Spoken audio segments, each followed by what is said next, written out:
This is the Chicks of FinTwit, a finance podcast by women for everyone. I am your host, Caitlin Cook. Join me as I highlight female trailblazers and their male allies across the industry as each shares their expertise on a variety of finance topics. Nothing is off limits. Thanks for joining us. Now please enjoy this episode. All opinions expressed by Caitlin Cook and the Chicks of FinTwit podcast guests are solely their own opinions and do not reflect the opinions of the host or any of their affiliates. This podcast is for informational purposes only, is not investment advice, and should not be relied upon for any investment decisions. We are not recommending any securities, nor is this an offer or sale of a security. Hello and welcome to the Chicks of FinTwit podcast, a finance podcast by women for everyone. I am your host, Caitlin Cook, otherwise known as Dead Kate Bounce on Twitter. And today we have a very special guest. I've said that almost every episode, but I mean it this time. It is Torie Happe, Head of Business Development at Onramp Invest, a crypto asset integration platform as a service, providing education, access, and tools to independent financial advisors on all things crypto. And the reason I know that so well, I'm not looking at a script. It is because I work there as well. And Torie and I are a dynamic duo that was just together for over a month straight with conferences. So Torie, I miss you. I miss your face. Excited to have you on the podcast finally. Yes, thank you so much for having me. I'm so excited to be here. I agree. This is not the same as being in person, but I will take any one-on-one time with you that I can get. Yeah, we don't get it enough these days. We hit the streets pretty hard on our conference tour here. So in addition to OnRamp, Torie is also the co-host of the Taco Tax podcast. Big taco fan, big fintech fan. But let's start from the beginning, Torie. Where did you start out and how did you get to OnRamp? Because that's always a great story to ask. Yeah, so I guess my background is that I started in the traditional finance world. I started at one of the major broker dealers when I graduated from San Diego State. I majored, like a nerd alert, as my husband calls me. I have two majors, right? I majored in accounting and political science, because I couldn't decide, right? I love finance side of things, but I also love the ins and outs of like the government. So oddly enough, I end up in finance, went to this large broker dealer firm in San Diego and started in their new accounts department, really getting my feet wet, had to do the Series 7, like all that, what comes with being at a big broker dealer. And I remember after my trial period of passing the 7 and actually starting my real job, my boss handed me a file and said, go fax this. And I blinked and I said, well, what do you mean? And she told me, you need to go fax this to X, Y, and Z. And I said, well, what's a fax machine? Right. And her jaw dropped on the floor. Like I had just committed a crime in the corporate world, right? Like I asked what a fax machine is. So that was a great learning experience to just figure out what a fax machine was. How do you put the papers in? Like who knew you had to put them upside down and backwards, right? No idea. So I knew right then and there that the corporate finance world was probably not for me. And as you know, I'm learning the space, learning more about how the ins and outs of the finance world work. I'm starting to hear that technology is starting to come to the finance world. It was really, really new. Not a lot of people were doing it. If they had any technology, it was all built in-house and it looked like the Matrix, right? Like it wasn't what we are expecting finance technology to look like today. So I kind of, started dabbling and looking into these different types of firms. We made the move from Southern California to Northern California. And as I did that, there was a great company starting, Riskalyze, and my husband was a financial advisor at that time. He was using their product to kind of grow out his business because he was a young 30-year-old advisor trying to get his foot in the door. A lot of people looked at him saying, no, I can't work with you because you're too young. You don't understand the market space, right? And Riskalyze really helped him show these clients that, yes, he knew what he was talking about, but also the advisors that you have been working with aren't really listening to what your needs and wants are. So I kind of shot Aaron Klein a note saying, hey, like, I really love what you are doing. Would love an opportunity to speak. And he's, so humble about everything and kind of took my call. A few weeks, went by and kind of came at me with this, like, hey, we could start with new accounts. And go from there, kind of support. So I started there when they were pretty small, but, watch them grow to what they are now. An incredible, monster in the risk analysis space. Kind of flipped myself on its head, and I went all in on the trading side of things. I really wanted to learn. Again, I think what's really great about our space is we get to pick and choose what divisions of the space we want to learn about. So once I left Riskalyze, I went to a small firm called Fixfire. They are basically the trading pipelines between an advisor and their custodian, and they allow the advisor to do bulk trading. So learning about the trading world, how does that work? The ins and outs of how custodians work with each other was a really, really interesting dynamic, right? That is a huge piece of these books of business for advisors. And it's a really intricate piece for them as well. They might not really understand what is happening behind the scenes, but what's happening behind the scenes is really, really important for them. So as I was working there, we all know Tyrone was kind of starting this Onramp vision, and was having conversations with him. And he hired you, and I was like, all right, now I'm starting to get FOMO. And I dropped him a line and just like joked about getting FOMO as a friend. And he just kind of came at me with like, well, what do you got to do to get here? And here we are, both sitting here on the rocket ship together. So it's been a wild ride. I've kind of seen the ins and outs of startup life, from big, small, working in the broker dealer. So I think it's really like grounded me in the space of, I really understand the makeup of an advisor. I understand where this younger generation is coming from. You and I, Kate, probably don't want to work with the older generation of advisors that are not willing to even have the conversation of, hey, what is this new space? What are we talking about? I don't want the advisor that wants me to come into their office every quarter and sit down and look at a spreadsheet. I want everything readily available on my phone. I want to be able to text them. I don't want to, jump on a phone call. So we are really seeing that shift in this space. And I think it's really interesting, right? Because if an advisor isn't looking at that right now, they're going to get left in the dust, because you and I are probably not going to stick with the people that our parents or even our grandparents are working with. Right on to that. And I would just like to caveat all of this by saying I have no idea how to use a fax machine. I'll put it out there. I have no idea what that is. So if someone were to ask me today, I still can't do it. I don't think I ever did it correctly. And if you ask me to even use a copy machine, I can't do that either. So I'm all for the digital world because it makes life so much easier, and I don't have to figure out which way is up or down on a copy or a fax machine. Yeah. I mean, if for nothing else, do it for the fact that you don't need to fax things and copy things anymore. I'm here for it. But the industry is so ripe for disruption. And I love the part that you said about really you can kind of pick and choose anywhere in fintech, right? Because this entire institution of finance as a whole, like it all really needs to be completely flipped, like in every area. And even working in crypto, right, as you can attest to with working at Onramp, it's like right now we're putting lipstick on a pig, right? Because it's just trying to bridge this whole old space with the new, and it's not really getting to move into what is truly new yet. So I would say that. And just lastly, before my next question to Torie, but she just closes deals, she shakes hands, she kisses babies. That is what she does.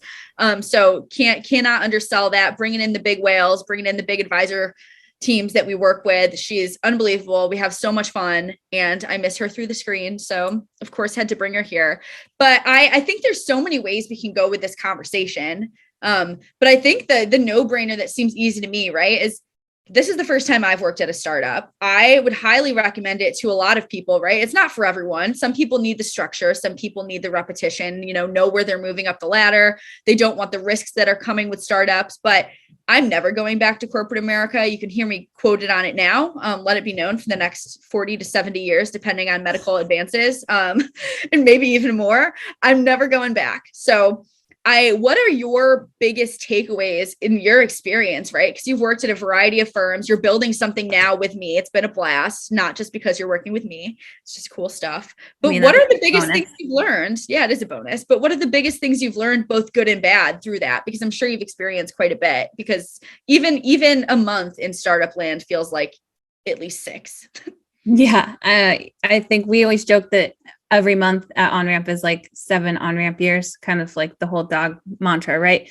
But I think a lot of things that you have to learn about yourself is that you have to be a really big self-starter. You can't take things personally, and you just have to keep moving. Like, I joke about being Dory, right? We all have to just keep swimming. It doesn't matter. And if we're not all swimming in the same direction, we're all going to be caught in that net.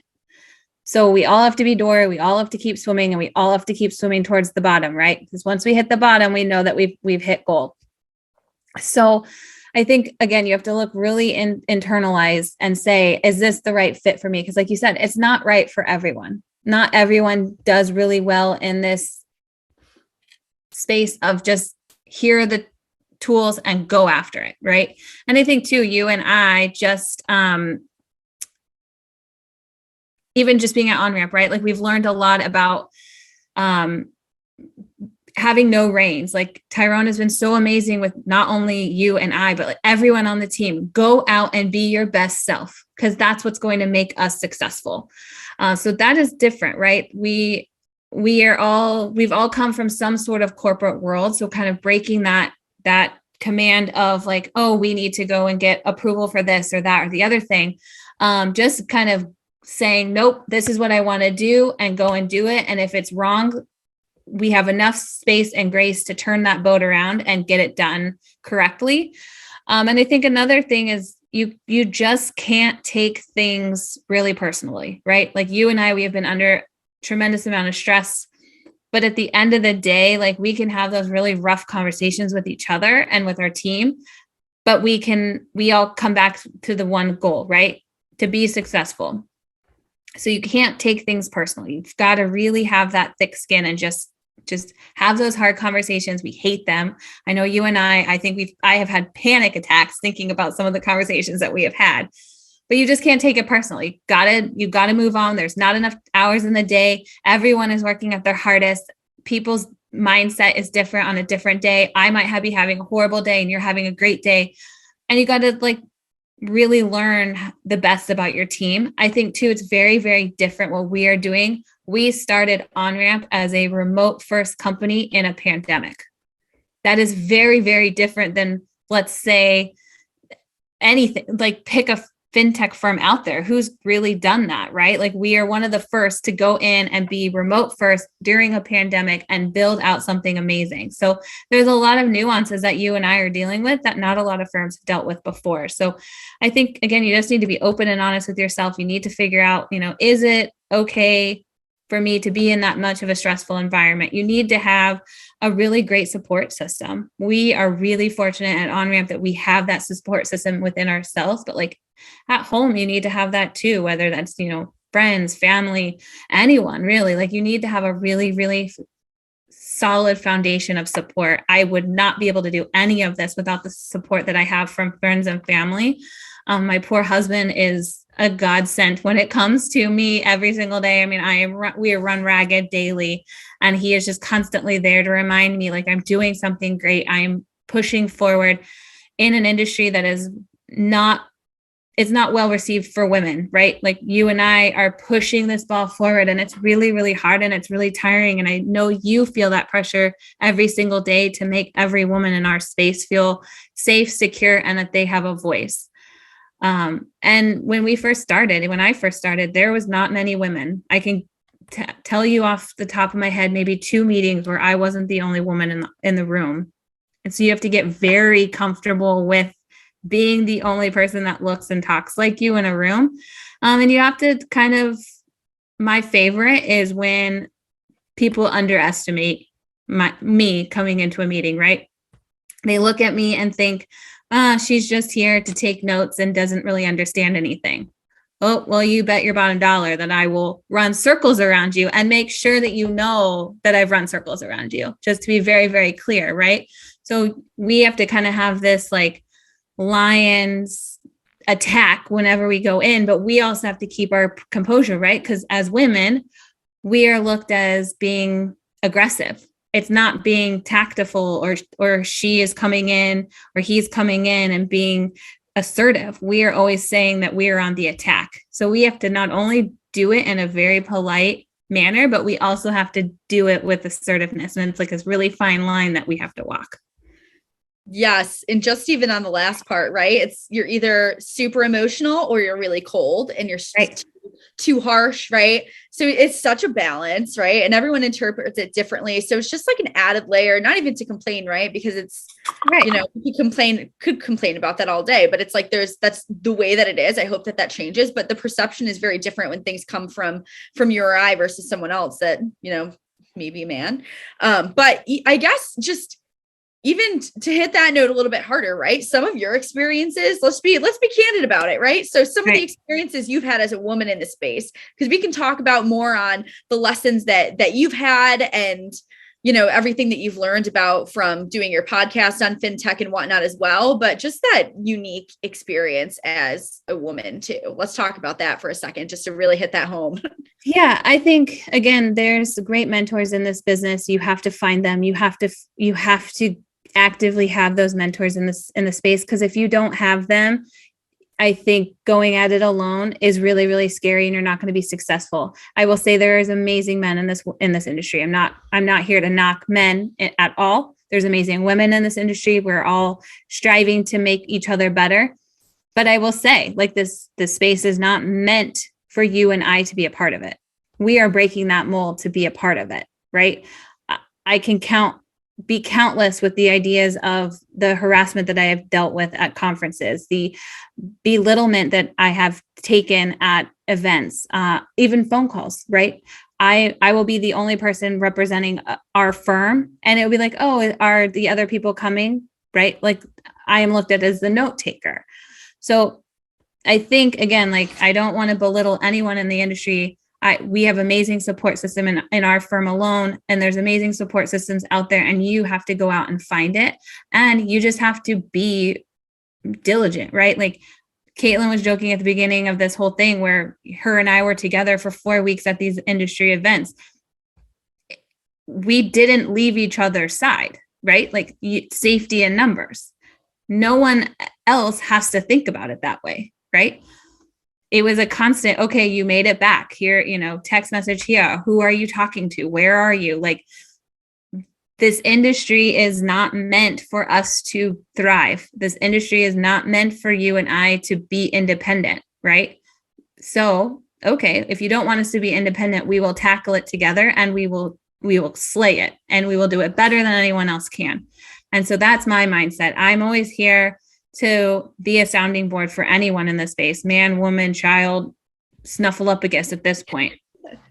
But for us as females in the industry, like, it's imperative that you find your people and you go at it together.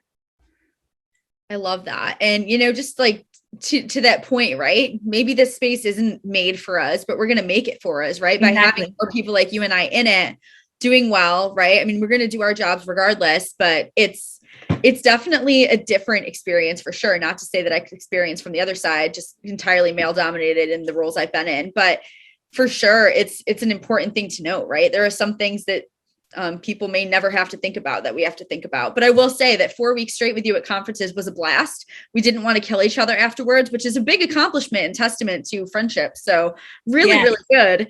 And I will say she's an honorary child of my mom. So when we got to go to New York and put the announcement out at Times Square, I was really fortunate that my mom and my son were able to come with me. And we basically dragged Kate out on all of our outings as a family. So my mom felt like she had another daughter. So when we talk like family, like, it is legitimate family.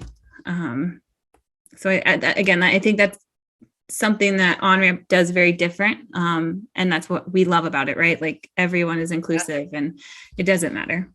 You're going to get me crying in the club here. Who doesn't want multiple parents? Right. Well, that was great. So after that heartfelt commercial, getting back to startups here, flipping the switch on this emotional but wonderful moment in warm and fuzziness. But I think from what you've seen personally, right, working in this space, you've talked about, the personality type you have to be, because it really, the way that I describe startups from my vast experience in 8 months is that, like, if you're in a room left alone on your first day, would you start working or would you wait for someone to give you direction? You can't be the latter. You have to move. And even if it's not right, you have to be doing something. So I think that's important distinction. But from your experience, both building and closing deals and killing it in your own right, but even hosting Taco Tax, which is a podcast talking about fintech and whatnot, right? What have you seen as the biggest mistakes that businesses make as they scale? I think that would be a really fun one to zoom in on here. Yeah, I think I feel like the biggest mistake a lot of people make is that you shove your product down people's throats that you feel so desperate to make a sale. I think relationship management is huge. That's the biggest part of my job here at Onramp, is to harvest those relationships, get those integrations done. But at the end of the day, like, you got to work with the people that understand your vision, and your vision isn't meant for everyone. So you have to really vet the people that you're working with and don't shove it down their throat. My biggest thing is, we never want to just have sales pitches. We want them to walk away with tangible, usable information. I think that's why we don't do webinars. We don't do like cold calling. We don't do any of that, right? We are we want to make sure that we're working with the best of the best, and that is important to us. So I feel like a lot of people just, and again, I understand, right? You've got a certain amount of runway. You've got to hit sales target goals. You've got to do this, that, and the other thing. But I feel like a lot of people just think that if they shove it down people's throats, they're just going to buy it. And that turns into a lot of churn, because a lot of people bought and then it's not really what they wanted. And so then you have all that business falling off. So I think harvesting those relationships in a healthy manner, it might take a little longer, but at the end of the day, that's his business that's going to stick on the books longer than those ones that were just like, hey, we offered them a giant discount and now they're off the platform. Yeah, right. I think that's a really good point too, because people think, I come from a sales desk, right? And it was very much persistence, like you have to have 7 touch points, right, until there's a sale. And it's like, it's not down to a science, because people are people, and it's not all math, right? It's you talking to me talking to you, understanding the relationship we have, and then finding whether or not the business is actually a fit too, because you're selling to the right audience. It shouldn't even feel like selling, right? It should feel like a good match. It should be like a mutual curiosity, right? And it's just like, as much as we're pitching to you, they're pitching to us too on, are you the right fit for us? So it shouldn't be everyone. It should be kind of like a targeted group that you're going after and trying to keep that connection going, I think. Yeah. And I think it's really interesting. Again, people have different tactics, right? But I've been told, like, the way I conduct myself in business settings is very different than most people, right? Like, I'm just very cordial and, ask the questions, and I want to learn about the person. Do you have kids? Oh, how many? Like, relate on different levels and not just business, right? Like, I want to understand more than just business. So then when I do have follow-up conversations, hey, how was that trip that you went on? Or, how's soccer going for your littlest one? Did they get the star award for their spelling bee? Whatever the case may be, right? Like, it might be different and it might not work for everyone, but at the end of the day, I know that the partners that we're working with are truly the right ones that we need to be with and that understand our vision. So again, I think people just need to lay off, like, just come at it, not with a sales cap all the time, like, come at it with like, hey, I want to get to know you. Yeah. Just keep it personal, right? Lay off, touch some grass. Yeah, lay off. Not everything is like that immediate gratification either, right? I think sometimes the delayed gratification is actually better for like longevity of the business. Again, in my vast experience of not even a year in this space. Yep. But I guess kind of continuing on like lessons and everything from your experience, but because you work with so many different teams, right? Because you're working on different partnerships and whatnot, but that requires working with customer success. How do they touch the different teams that they're onboarding or giving support to and whatnot? You're working with marketing for different campaigns. You're working with me on all different types of things that we don't need to talk about because it might not be as exciting, but there's a lot that goes into a business, right? And I think, this might be too hard of a question, but I'm going to ask it anyways. What do you think is the single most critical point for a business to hit on the mark to succeed in a space like fintech anyways? Internally, it's communication. Communicate. I mean, it might be a hard question, but communication is key. I have to talk to engineers. I have to then regurgitate what they have told me into terms that a partner would understand, right? So I have to be that liaison between the partner and our engineering team. I have to be the liaison between our support team and our partners. I am the voice of reason for anyone that's working with Onramp. So I have to go to bat for them every single day. Hey, like, why is this integration taking this long? Or, why can't we get them the file format that they want? They want it this way. We're saying that way. Like, I have to advocate for our partners day in and day out. And if my communication skills suck, it's not going to work.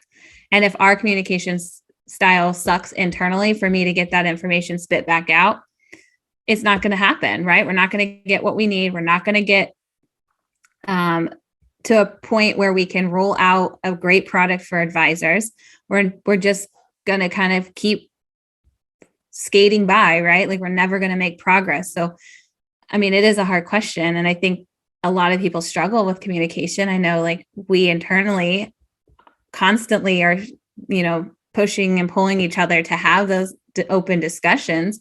But again, if you don't have great communication between yourself and other teams and yourself and your outside partners, you're not going to get a whole lot done. Yeah. And I think it's just super laser focus on the single goal, right? Because we get so siloed in what we're doing. And, you might have a main focus or a main goal for the week, month, year in your division. I might be building out something on the education side, but it doesn't matter, right? It all goes back to a single point. So I think being really, really clear internally helps you to be clear communicating externally. And I think it's interesting when firms do choose like a theme for the year, right? It's an overarching theme that hits every single team the same way. Now, mind you contributing to that theme is different than me contributing, but at the end of the day, it all goes back to that one arcing theme for the year. And we are all striving to be that theme for the year. So I've always found that really interesting and a great way to tie different teams together because, like you said, we can all get very siloed, very focused on one specific thing, and we'd never take that 30,000 foot view and say, oh, wow, Caitlin, you're really doing all this amazing stuff with Academy. I can actually take a piece of that, tell the partners, oh, hey, by the way, we're building this in Academy. I think this will really, really fit for you because you and I didn't talk about it, or you and I weren't working towards the same theme of the year. Definitely. And I think that's something we've, anecdotally have been working on really well. Yeah.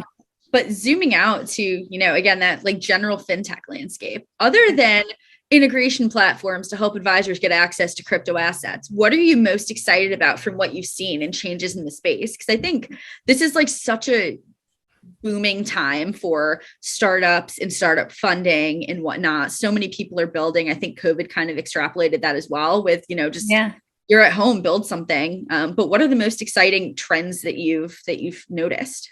In the crypto space? Yeah. Just in fintech. In fintech in general. Podcast. Oh boy. Gosh, I think tech in general is trying to help streamline the advisor's business. We all know that we're all working against Microsoft Excel. Like at the end of the day, that is our biggest competitor in whatever space you are in, crypto, portfolio management, CRM. Microsoft Excel is our number one enemy, right? Every advisor uses it. They're very, very comfortable with it. Why change it if it's not broke? So I love what Lacey Shroom is doing over there at Smart KX with payment. I think that is a business ripe for disruption. I know we say that word and it's super buzzwordy and whatever, but what she is doing and making it so advisors can pay themselves in whatever currency they see fit, I think is killer. Her take on advisory fee billing is incredible. Not only is she a lawyer, but she understands the crypto space and the billing fee cycle. So just getting advisors to really understand how they should be billing properly on all all assets in their book, I think is incredible. So I'm really excited, honestly. And I think, again, because we are in it every single day, that money movement and fee billing for advisors is where the next big push is going to be. And I think what Lacey is doing over there at Smart KX is incredible. Shout out to Lacey. We'll have to have her on the pod. I mean, I think the one thing I've noticed, curious if you agree on this too, is like the spaces that are the most ripe for disruption, as we say, I feel like they're like the least sexy parts. Oh, right? Absolutely. It's the billing. It's the piping all of the separate softwares that advisors use into a dashboard, kind of what we're doing with integrations. It's not as exciting when you look at it that way, but that's probably why less people think to do it. Right. But I think those are the ones that have the really sustainable business models, because it's not what everyone's going after. It's that, and people want to be flashy, right? They always want to be the center of attention. And the people that like us, where it's like being in front of everyone is cool and all, but like at the end of the day, we just really, really, really want to create something that makes a difference in the world. And we're not just trying to make a difference in the world of like how advisors work and feel in their book of business, but we're trying to make an impact outside of that, right? Like our firm is very adamant about helping the communities that we go in and have these conferences in. And that's really different. That's never really happened before. We want to put philanthropy first. So it's not just a disruption in tech, but we are also trying to disrupt past that, our business. And I think that's really interesting and a different take on everything, right? Like we just wanted to keep moving forward. And I don't think that, yes, we want to be out in front of everyone, but at the end of the day, like it's going to be us hardworking, grinding every single day folks that really win out.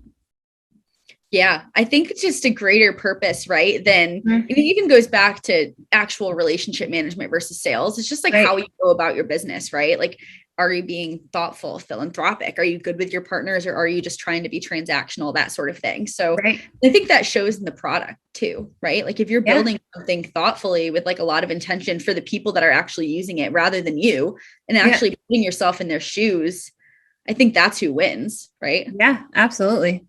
Absolutely. And like you said, like a lot of times too, it's important for us to think about the greater good, not ourselves. What is our legacy that we want to leave behind? And yes, it's great to make billions of dollars and to sit pretty and not have to, again, I love the FIRE movement, not the FIRE festival, the FIRE movement. I would love to retire at 40 and not do anything and not have to worry about anything. Right. But am I leaving this space a better place than when I found it? And I don't know that I can complete that by my 40th birthday or whatever the case may be. So that's my driving force, is I want to leave it better than when I found it. I love that. And I think, I'm biased obviously with the work we're doing, but I think that, it's super fulfilling. I think that's what a lot of people should strive for. We're all driven by different things, right? But I think even to emphasize the fact that you can make a lot of money and also care about the greater good. They are not mutually exclusive. And I think we forget that, right? There's tons of successful companies that do a lot of things that give back. I always think about Zappos and a lot of things that they used to do. That's a great case study. But there's a ton of stories about that, right? Right.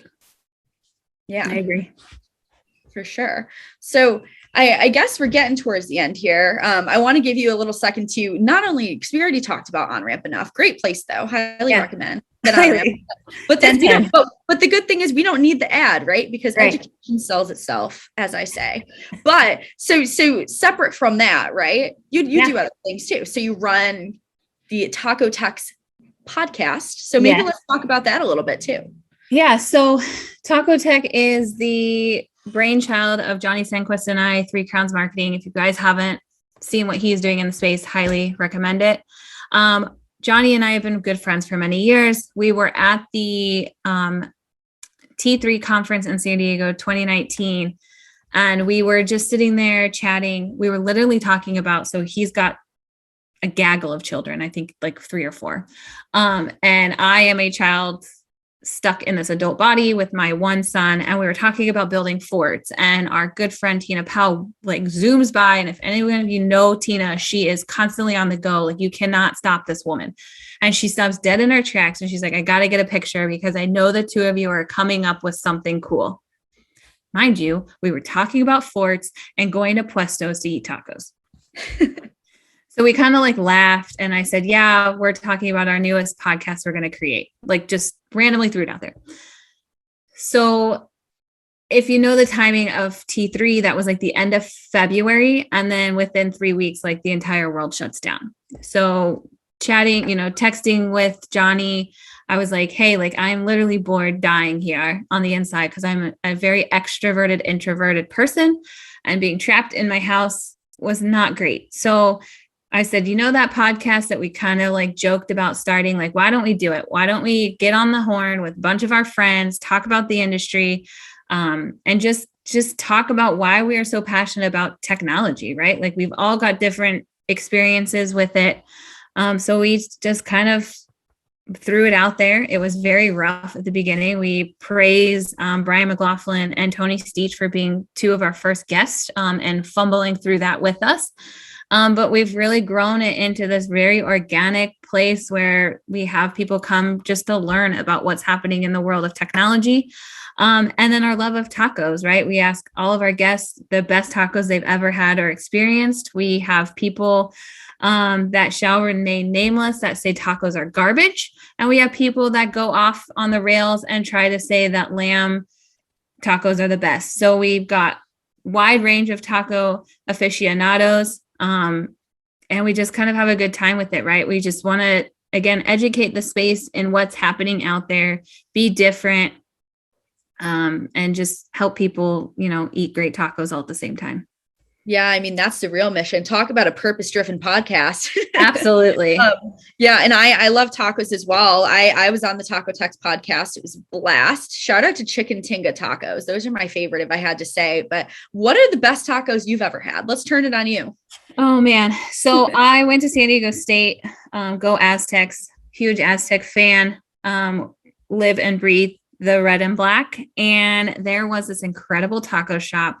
So if you guys don't know, you haven't been to the San Diego State campus, there is a taco shop that is like right in the middle of Greek Row. I was in a sorority, so I hit this taco shop hard. And when we say this, when you hit the streets and the streets hit back, this is like hardcore. We'd walk in there at all hours of the night, get the best tacos in the world, and then go home, right? So I'll have to say that little taco shop by State holds a very near and dear spot in my heart. But there's also a mom and pop shop here in Northern California that I absolutely love called Lorenzo's. Everything is like freshly made. She's back, like we watch her make the tortillas. She brings them out like hot as a snack beforehand. So top two tacos there, but we also give straight love to Puestos. I know I made you walk. That was our Get Outside event when Onramp launched. They were generous enough to support us on launch day. They sponsored our lunch for that day. So Puestos is also incredible. So highly recommend everyone hit that too when they're in San Diego. Puestos was delicious. And we'll call him out.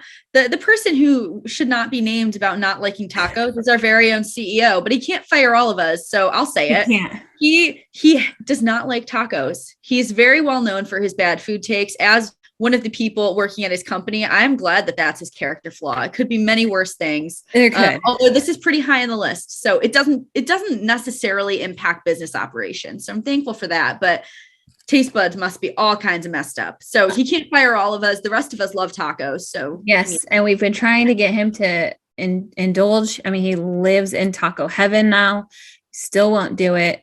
And I think his exact words was like, tacos are mediocre. And I'm like, these are literally fighting words. I don't know what you mean about a mediocre taco, unless you're talking about Taco Bell, which is hot garbage.